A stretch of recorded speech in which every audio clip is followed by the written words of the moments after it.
This is Dr. Amelia Bueche, founder of This Osteopathic Life for the health of all things.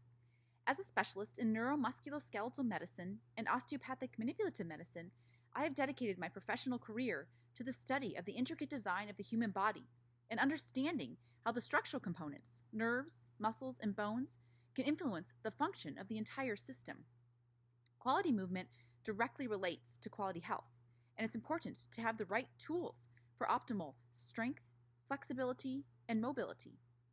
Through these videos, I lead you through clear and concise exercises that you can use to find optimal health through movement.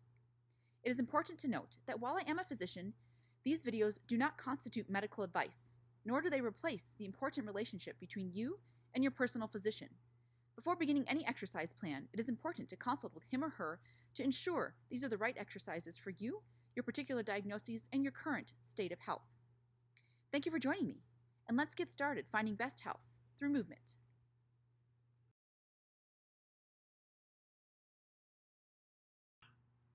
In this episode, I'm going to cover core strengthening exercises.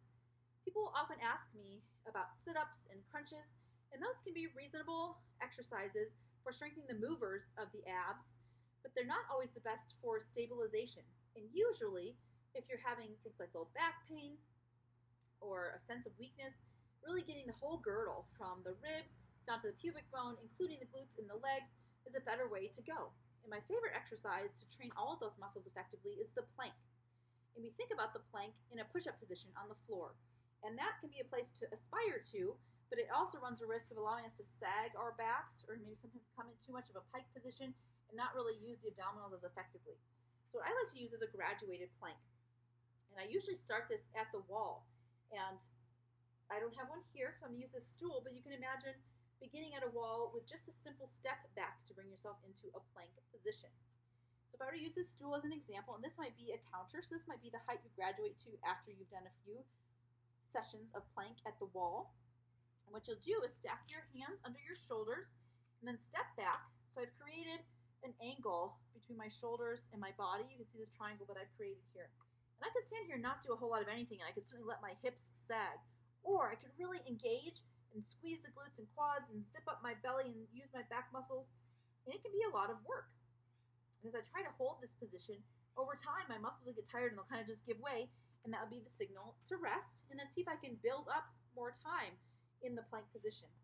You can also advance the challenge of the plank even at this elevated angle by lifting one leg and trying to keep the pelvis level as you do that, and then switching and doing the other. Okay?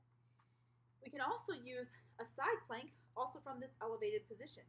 In that case, I would stack one arm under my shoulder and step out to the side and engage the lateral oblique. So again, I could do this, not using much of my abs, or I could really engage and think about creating one long line in my body.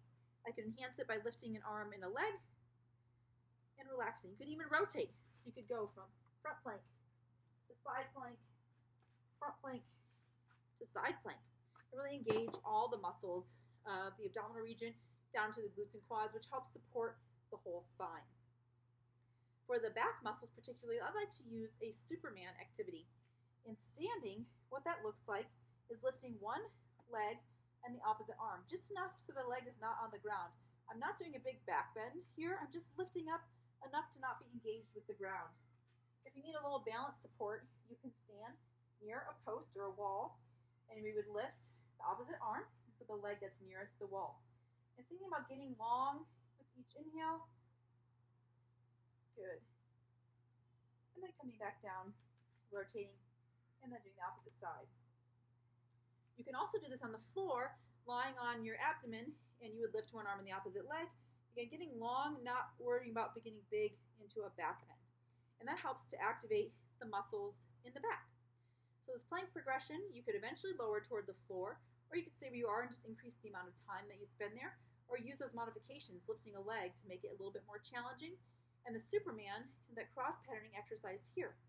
You can also use, if you're lying on the ground, both arms at once and lifting by squeezing the back muscles, the chest off the ground. Those are ways to strengthen the core for optimal stability.